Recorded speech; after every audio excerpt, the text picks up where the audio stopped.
Hi everyone, this is Jessica, and I just wanted to touch base with you about feedback from week one for our course Ed 481. First and foremost, I just want to thank you for the introductions. It was fun to see some of the themes that carried over. I know some of you had very things that are different that aren't on here, but for the most part, there was a lot of love of nature, family focused, pet lovers, sports enthusiasts, book readers. So those are just a few highlights and things, and I can relate to all of those things. So probably those are probably the ones that stood out to me the most. But I did take notes on each one of you so that I can connect with you personally and individually about what's going on in your life. So with that being said, again, thank you for the intros. And a couple connections here. Of course, my husband and I also love being with our family and with our kids. As you know, two of them are home doing online schooling and two of them are off to college. My son, who's a freshman in college, for you music lovers, one of his quarantine activities has been to produce music. He's been writing music, singing the songs, doing all the music production. So he put together an album and put that out earlier this summer. And then yesterday put out a new song, and he was super excited that the song already had been streamed over 3,000 times. So for him, that was big news. And my other two kiddos are super into sports, and my daughter got to play some beach volleyball, sand volleyball, I should say, last night. And my son, who is a quarterback, got invited to an Elite 11 football camp. So lots of fun news on our end that my husband and I are enjoying thoroughly right now. And then as far as nature and outdoors, my stepdaughter is off in Arizona enjoying extreme heat still, but getting out to ride her bike quite a lot. So just connections to me. And again, I hope to keep making connections with you on your interests in life beyond this class. As far as the class discussion went, though, it is clear that you are all really kind of embracing this idea of bilingual education. Most of the time people focus on ESOL education or ELD, but a lot of you really expressed an interest in bilingual education. And I'm super excited that we have our own emergent bilinguals in this course that are giving us their firsthand experiences. So for those of you that are emergent bilinguals, we really appreciate those stories. I heard a lot of those stories myself from my grandparents as I was growing up because they were emergent bilinguals, learning English as a second language. Spanish was their first language. And it just really helped me develop through my life this passion for becoming an ESOL and bilingual educator. And I think for those of us who did not learn English as a second language, it's important for us to hear firsthand experiences from all of you who have been through the schooling system in the US as an emergent bilingual. So thank you for sharing those, and please continue to share them because we grow deeply as professionals when we hear those stories. Such a focus from all of you on inclusivity, and I didn't write advocacy, but a lot of you really promoting advocacy, that we need more dual language type programs, that you saw greater progress in emergent bilinguals on report cards where there were dual language programs in place. Many of you talked about we need to train teachers more. That's why this class exists.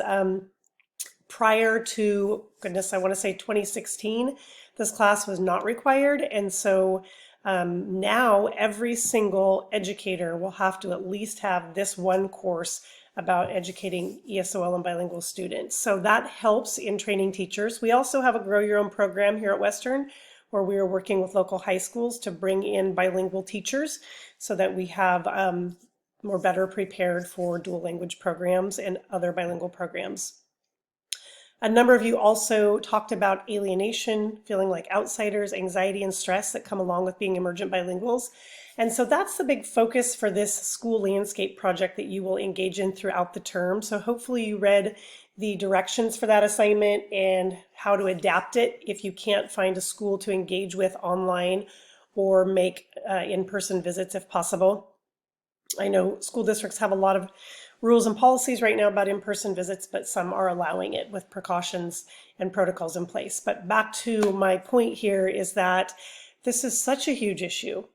Emergent bilinguals feeling alienated and like outsiders with high anxiety and stress, trying to learn not only a new language, but content area as well.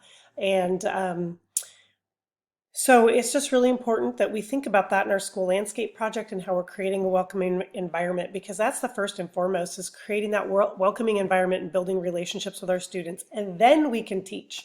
So making sure we're really focusing on that. So I wanted to give you a resource. It's Colorín Colorado, great website.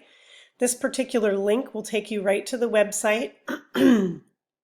And as you can see, this particular section is all about how to create a welcoming classroom environment. And it gives you all kinds of other resources, stages of cultural accommodation, classroom strategies, related videos.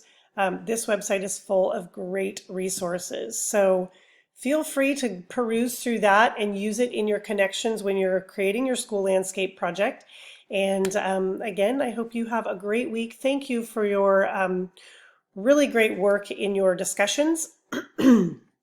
And actually, that brings me to one other point. I want to go over the grading of the discussions, and so I'm going to type it in as I'm talking about it so you have it here as a resource. Your grades are updated in Moodle, and you can see them there. Your possibilities for grades are, I'm just going to put this, your grades are in Moodle.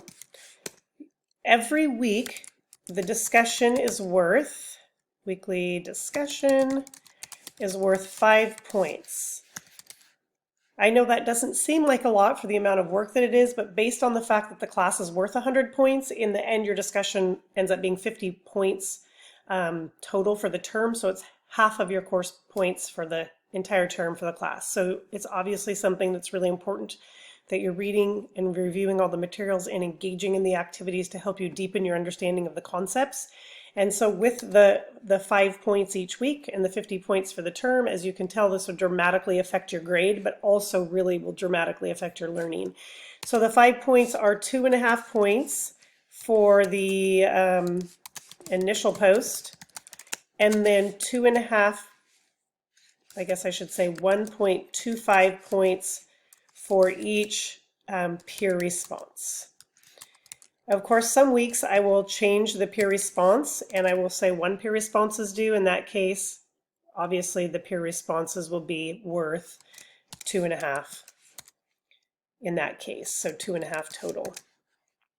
Again, initial posts are always due on Thursdays. Peer responses are always due on Sundays with midnight times for those. So again, you should see your grade in Moodle, and this should explain it. So let's say you did your initial post and your 2 peer responses, you should have 5 points for week 1 discussion. If you did an initial post and 1 peer response, then you would have 3.75 points for week 1. Obviously, if you did nothing, 0 points, etc. Again, sometimes people feel like 5 points for all that work, but really just think about how it's weighted overall in the course. So I hope that helps clarify the grading for the discussion, and please do let me know if you have any questions. But otherwise, again, it was great to engage with your online work for week 1, to get to know you a little bit, and really just to see a lot of passion for the work we're going to be doing in this course. And just really, I can see a very concerted effort toward turning in quality work in the discussion area. So reach out to me anytime if you have any questions. Otherwise, enjoy the rest of your week.